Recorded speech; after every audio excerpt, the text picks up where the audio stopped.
नमस्कार, मैं हूं सोनिया। दूरदर्शन चंडीगढ़ विशेष में आप सभी का स्वागत है। 15 अगस्त 2022 को भारत को आजाद हुए 75 साल पूरे होने जा रहे हैं और सरकार ने उसके ठीक 75 हफ्ते पहले आजादी का अमृत महोत्सव बनाने की शुरुआत कर दी है। प्रधानमंत्री मोदी ने 12 मार्च को गुजरात के अहमदाबाद में महात्मा गांधी की कर्मस्थली साबरमती आश्रम से इसकी शुरुआत की। इस महोत्सव का जो उद्देश्य है वो आज के भारत को उसके गौरवशाली इतिहास, उसकी परंपरा से जोड़कर भविष्य के संकल्प के लिए तैयार करना है। 12 मार्च की तारीख की बात करें तो वो अपने आप में ऐतिहासिक है, क्योंकि इसी दिन साल 1930 में महात्मा गांधी ने दांडी सत्याग्रह की शुरुआत की थी और 6 अप्रैल को नमक बनाकर अंग्रेजी हुकूमत के काले कानून की खिलाफत की थी। महात्मा गांधी ने उस वक्त एक स्वावलंबी भारत या कहें आत्मनिर्भर भारत की परिकल्पना की होगी और आज भारत उस पथ पर अग्रसर है।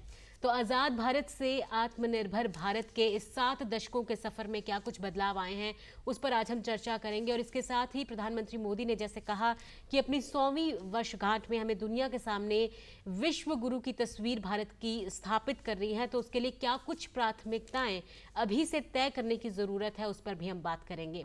इस अहम मुद्दे पर बात करने के लिए एक बेहतरीन पैनल मेरे साथ स्टूडियो में मौजूद है। मैं जल्दी से तारुफ करवा दूं। आज हम बात करेंगे के शारदा से, जो कि गांधीयन फिलॉसफी के एक्सपर्ट हैं, साथ ही चेयरमैन हैं खादी संस्थानों के और फ्रीडम फाइटर्स एसोसिएशन चंडीगढ़ के भी चेयरमैन। आपका बहुत बहुत स्वागत है के शारदा जी।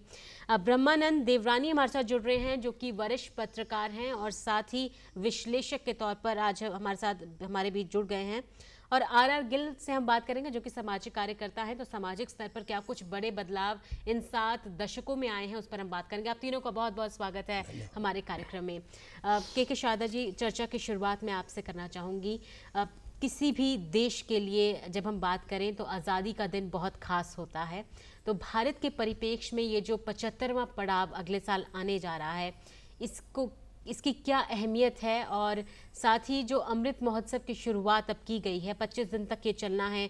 देश के अलग अलग राज्यों और केंद्र शासित प्रदेशों में भी कई कार्यक्रम आयोजन उनका किया जाएगा। इसके पीछे की जो सोच है या जो उद्देश्य है, वो क्या संदेश देती है? पहले तो मैं दूरदर्शन चंडीगढ़ को मुबारकबाद देना चाहता हूँ और उसके साथ ही देशवासियों को भी मुबारकबाद देना चाहता हूँ, क्योंकि हमने अभी से ये शुरुआत की है। 75 हफ्ते पहले ही आज़ादी दिवस जो हमारा अगस्त 22 में 15 अगस्त को हमने मनाना है, इसके लिए ये सोच जो प्रधानमंत्री जी की है। 12 मार्च को उन्होंने एक दांडी यात्रा वहाँ से शुरू करी, जहाँ से गांधी जी ने अपनी यात्रा शुरू की थी और बड़ा अच्छा नाम दिया उन्होंने।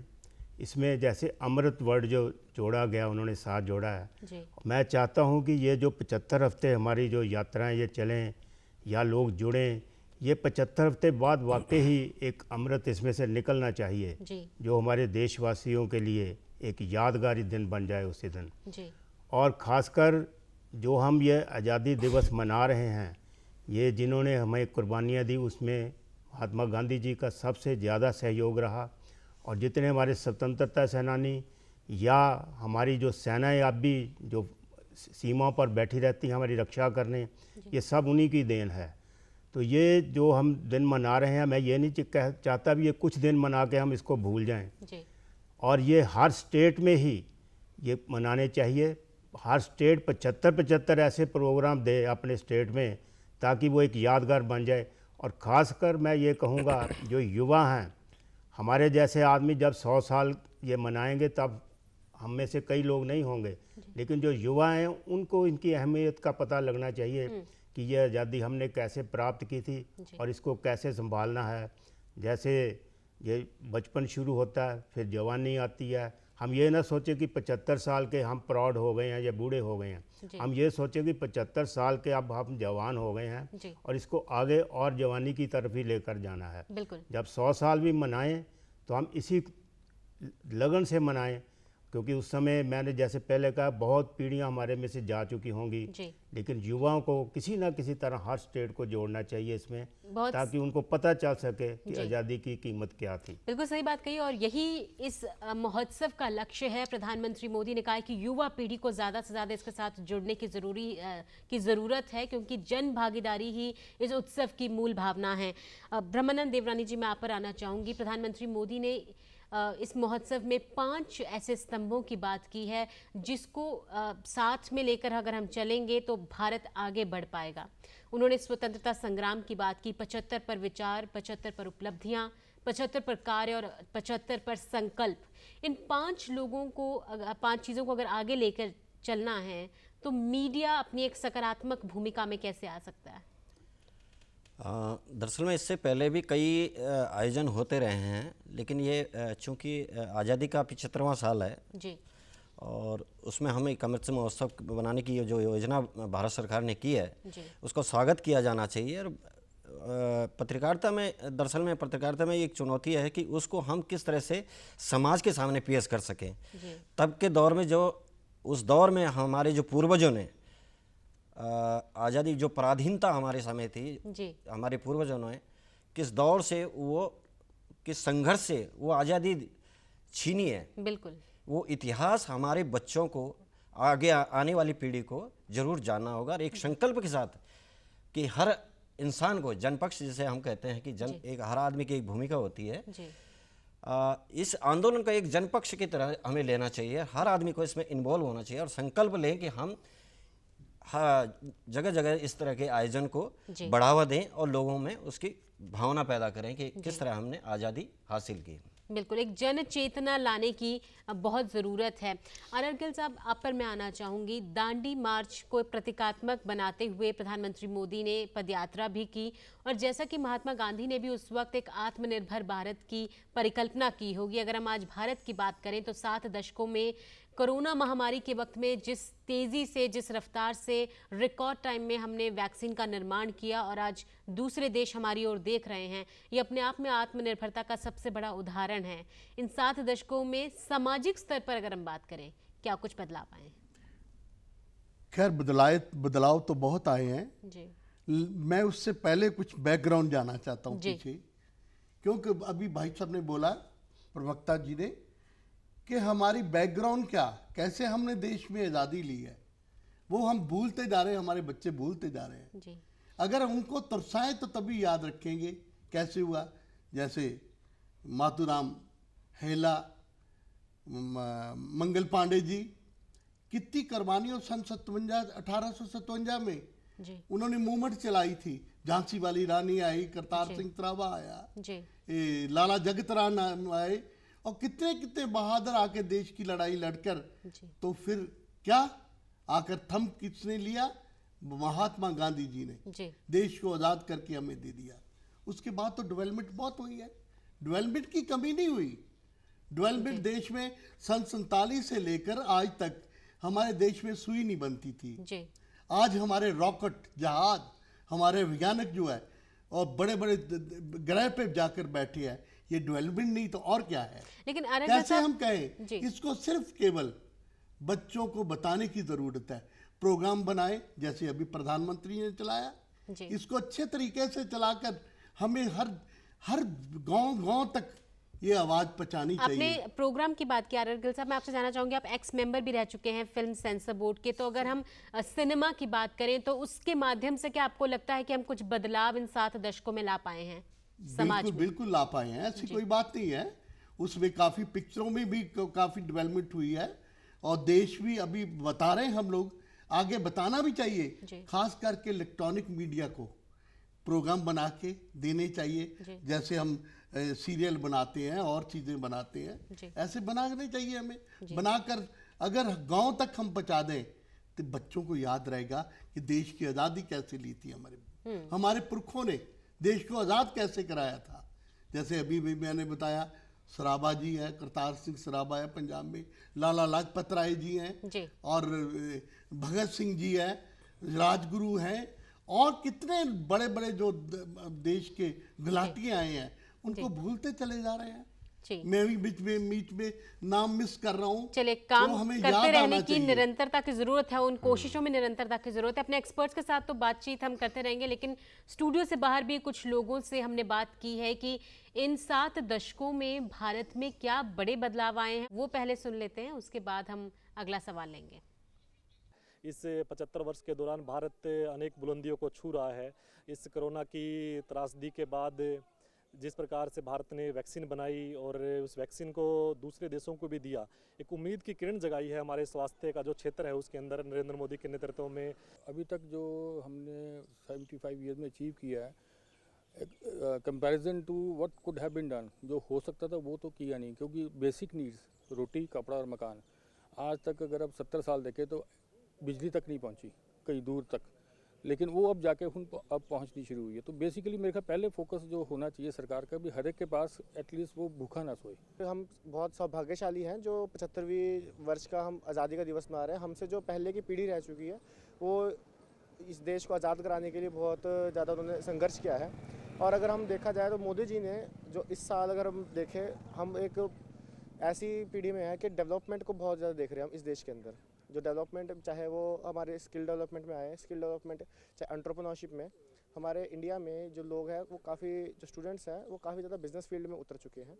मुझे लगता है कि 15 अगस्त 1947 को बोला जाता है मूल रूप से कि देश की आज़ादी हुई है, लेकिन मैं ये कहना चाहता हूँ कि वो केवल एक सत्ता का हस्ताक्षर था। समय ऐसा था कि जब हम लोग मेडिकल फील्ड में बहुत ज़्यादा पीछे थे, लेकिन आज आप देख सकते हैं कि लगभग 50 से ज़्यादा कंट्रीज़ ने हमसे जो है वो वैक्सीनेशन, कोविड का वैक्सीन लिया हुआ है। और इसके अलावा भी पहले भी हम लोग ऑलमोस्ट 27% एक्सपोर्टर होते थे वैक्सीन्स का। और बाकी बात करें डेवलपमेंट को लेकर के, तो हमने अंतरिक्ष में भी भारत ने बहुत कुछ अपना नाम कमाया हुआ है। जैसे आपने पिछले 2 वर्ष पूर्व 104 जो है वो अंतरिक्ष में सैटेलाइट हमने भारत के भेजे थे, ये एक बहुत इंपॉर्टेंट बात है। डेवलपमेंट जो हुई है ना हमारे देश में, जो गरीब बंदा है ना वो नीचे ही तरफ जा रहा है और जो अमीर है वो आगे की तरफ जा रहा है। लॉकडाउन लगा, हर एक बंदे का रोज़गार ख़त्म हो गया। देखिए, गवर्नमेंट को चाहिए उन लोगों को काम देना चाहिए। चंडीगढ़ के अंदर आया, चंडीगढ़ के गलियों के अंदर ढेर लगे होते थे, पानी नहीं जाता था। आज कोई ढेर नहीं लगा हुआ, गाड़ियां गवर्नमेंट की आती हैं, कूड़ा ले जाती हैं, गलियां साफ हैं। और जब क्या नाम, ये मच्छर का टाइम होता है उस पर स्प्रे करते हैं। ये इतनी बड़ी डेवलपमेंट कंट्री के अंदर हुई।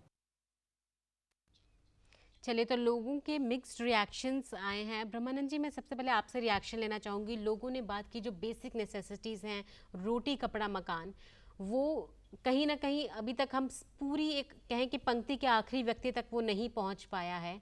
तो इन 7 दशकों में जो बेसिक नेसेसिटीज़ है वो पहुंचाना क्या अभी भी एक चुनौती है?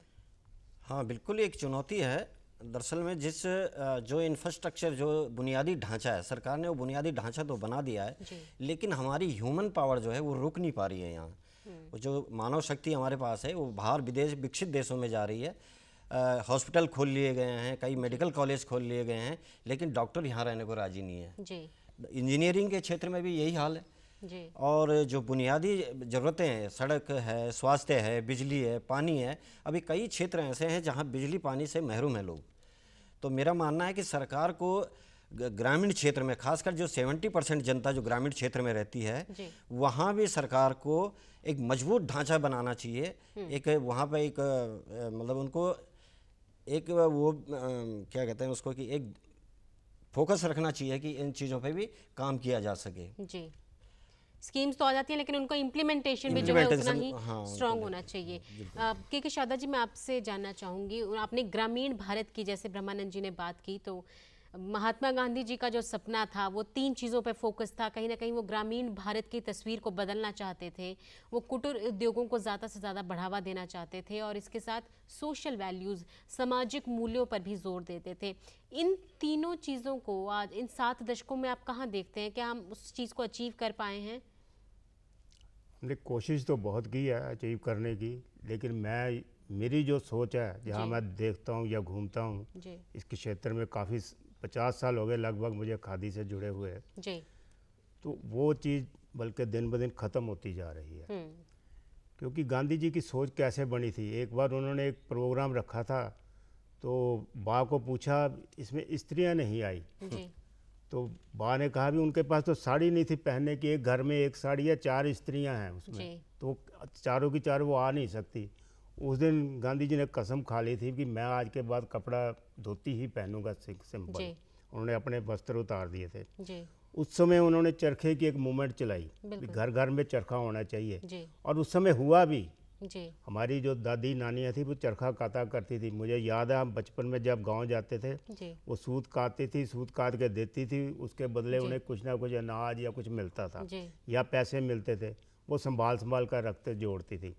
लेकिन आज आप गांव में चले जाइए, आपको कहीं चरखा नहीं नज़र आएगा, कहीं कोई दिखाई नहीं देगा। अगर किसी को हम अवेयर भी करते हैं भी आप चरखा काटो, जी तो वो उनकी सोच कुछ नहीं होती, क्योंकि कईयों के बच्चे जैसे बाहर चले गए जी। हैं, वो कहते हैं क्या करना है।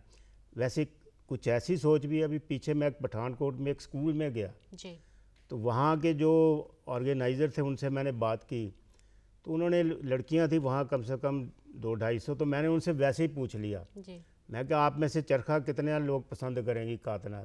तो आप सोनी का हैरान हो जाओगे, उन्होंने 250 की 250 लड़कियों ने हाथ खड़ा कर दिया। जी तो मैंने हंसी में ये भी कहा क्या ये सिर्फ मुझे दिखाने के लिए कर रही है, ये वाकई दिल में है। जी कहते नहीं सर हम काटना चाहते हैं। तो मैंने उससे उन्हें फिर 25 चरखे भिजवाए जी वहाँ पर। तो जब मैंने थोड़े दिन बाद पता किया, कह रहे सर वो तो चाहे आप सबको दे दो चरखे, इतना शौक़ भी पैदा, लेकिन ये शौक़ पैदा करने की जिम्मेवारी हम लोगों की है।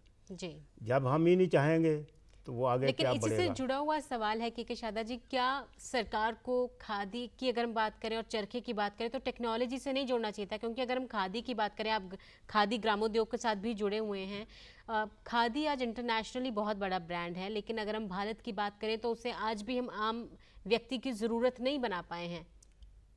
ज़रूरत बनी थी, मैंने पहले कहा ना, ज़रूरत बनी थी। किसी समय लोग खादी की तरफ भागते थे, जी अब भी हैं कुछ लोग ऐसे जो पुराने लोग हैं। जी मैं तो कई बार बोलता हूँ लोगों को ताकि पता चले कि ये खादी हमारी जो है बेसिकली ये एसी का काम करती है।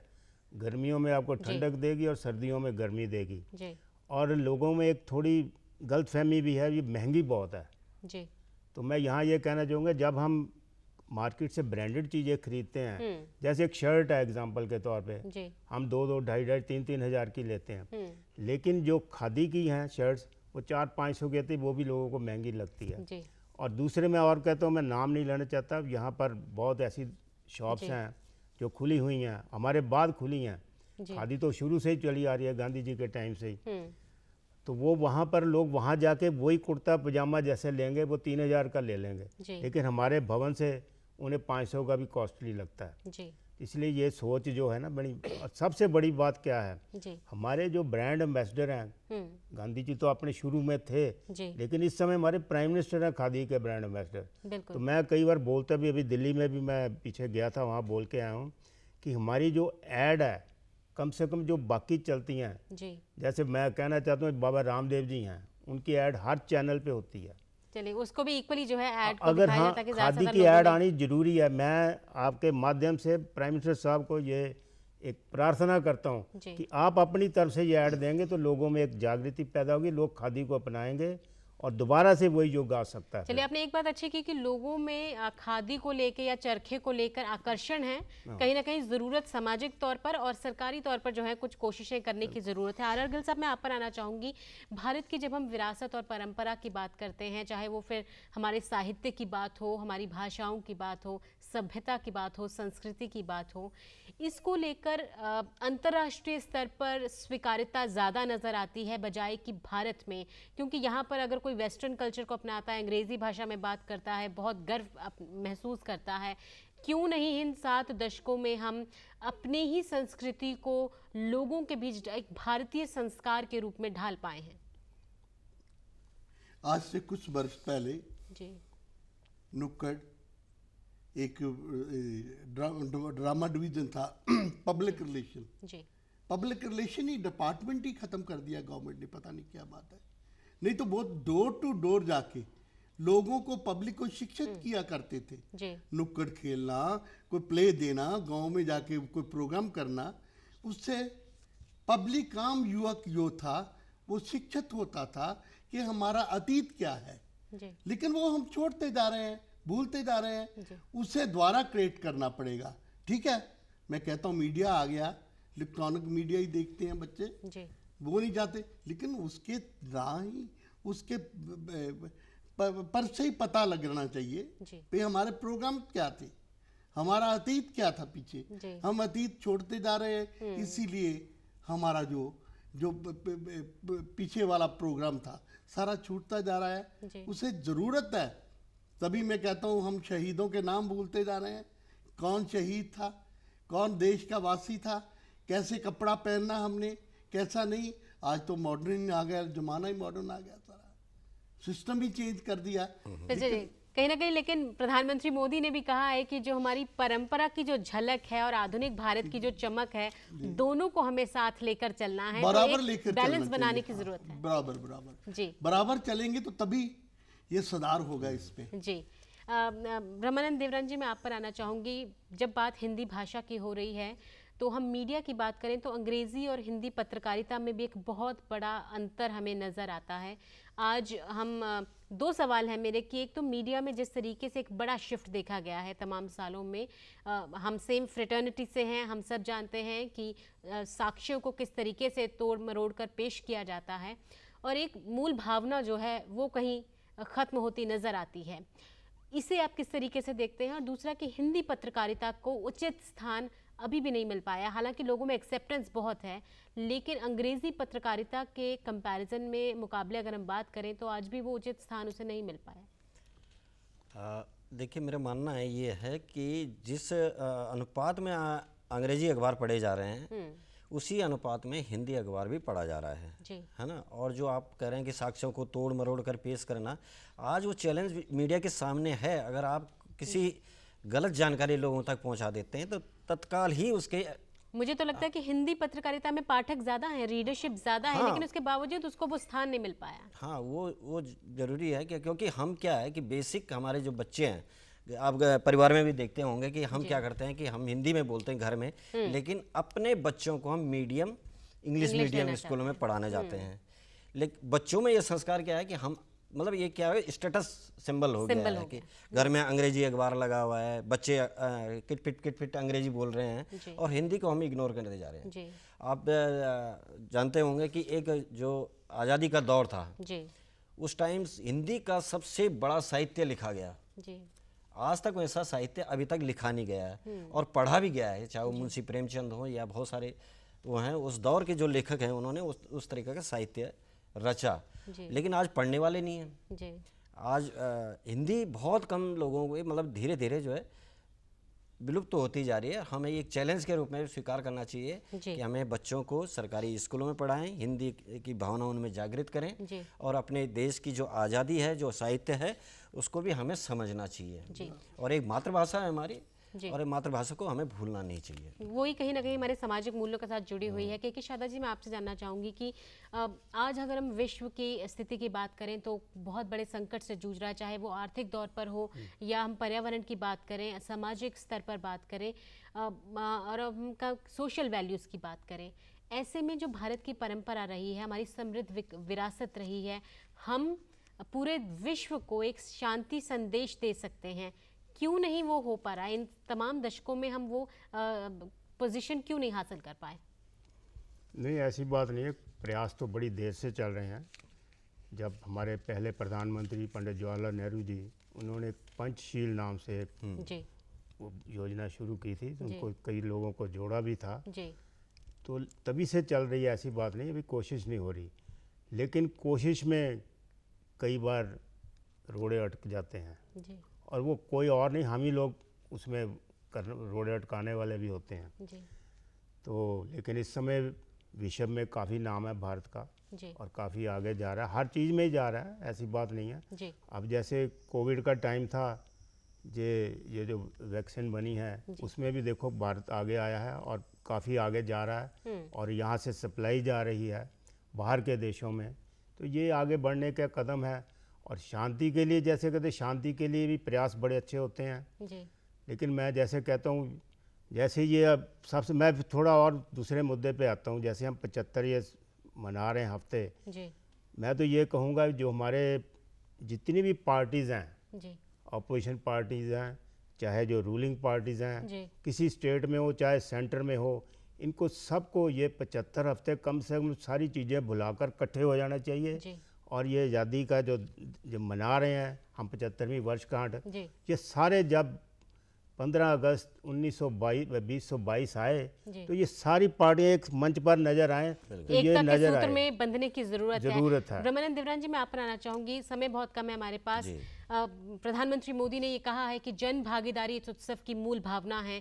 एक तो मीडिया के माध्यम से हम इस जन भागीदारी को किस तरीके से सुनिश्चित कर सकते हैं, और जैसा कि उन्होंने कहा कि 100वीं वर्षगांठ पर हमें जो है पूरी दुनिया में भारत को एक विश्व गुरु के रूप में स्थापित करना है, तो उसके लिए क्या कुछ प्राथमिकताएं अभी से तय करने की जरूरत है, किन क्षेत्रों में? बहुत कम शब्दों में। मेरा मानना है मैडम कि हमारे पास बहुत संपदा है, मतलब जिसको कह सकते हैं कि हम लोग जो है उस ओर ध्यान नहीं दे पा रहे हैं जी। हमें ये भावना हमारे अंदर आत्म जो हमारे जो लोकल का वोकल उन्होंने एक वो नारा दिया था, तो हम लोगों को उस ओर जाना चाहिए। अपने लोकल जो हमारे ग्रामीण क्षेत्रों में कई ऐसे संभावनाएं हैं, जड़ी बूटियां हैं और बांस है, कई चीज़ें ऐसे हैं जिनको हम अपने रोजगार में शामिल कर सकते हैं और उसमें एक जो हमारी आर्थिकी है वो ऊपर उठेगी। और निश्चित रूप से जब हम जैसे योगा ही है या जड़ी बूटियां हैं और भी कई संसाधन आयुर्वेद को और भी ज़्यादा प्रमोट करने की जरूरत है। आप क्या कहना चाहेंगे, ऐसे कौन से क्षेत्र हैं जहां पर प्राथमिकताएं तय करने की जरूरत है अगले 25 सालों में? सारे प्रोग्राम है जितने भी है, डेवलपमेंट देश की कैसे होनी है कैसे नहीं। मैं अगर 2 मिनट 1 मिनट है तो मैं स्लोगन बोलना चाहता हूँ जी, कम शब्दों में जी। प्लीज जी। देश मेरा महान दोस्तों, लोकतंत्र की जान दोस्तों, अमीरों रोगपतियों का शशरत का आशियाना, ये देश है मेरी शान दोस्तों, देश है मेरी शान दोस्तों। चलिए, बहुत बहुत शुक्रिया आप तीनों का हमारे कार्यक्रम में आने के लिए और अपने विचार हमारे साथ साझा करने के लिए। मैं बता दूं कि हमारा दर्शक, ये जो हमारा कार्यक्रम है हमारे YouTube चैनल DD चंडीगढ़ पर भी देख सकते हैं, आप उसे सब्सक्राइब भी ज़रूर करें। और मैं अपने दर्शकों से एक और बात कहना चाहूँगी कि इस प्रोग्राम का मकसद महज आपको अमृत महोत्सव के बारे में जानकारी देना या आपको सजग करने तक का नहीं है, बल्कि अगर हम भारत देश की बात करें तो ये सूफी संतों की धरती रही है, सोशल रिफॉर्मर्स की धरती रही है, स्वतंत्रता सेनानियों की, उनकी गाथाओं की धरती रही है। इसलिए बहुत ज़रूरी है कि आप इतिहास को पढ़ें, उनकी ऑटोबायोग्राफीज़, बायोग्राफीज़ को पढ़ें, सोशल वैल्यूज़ को जानें, हमारी सभ्यता के बारे में पढ़ें, तभी एक भारतीय होने के क्या मायने हैं वो आप समझ पाएंगे। आज बेशक आप वेस्टर्न कल्चर को अपनाकर अंग्रेज़ी भाषा में बात कर कर गर्व महसूस करते हो, लेकिन मुझे पूरी उम्मीद है कि अगर आप इतिहास के चंद पन्ने भी पलटकर अगर आप पढ़ेंगे तो आप भारतीय होने पर भी उतना ही गर्व करेंगे। आज के विशेष में बस इतना ही। जय हिंद।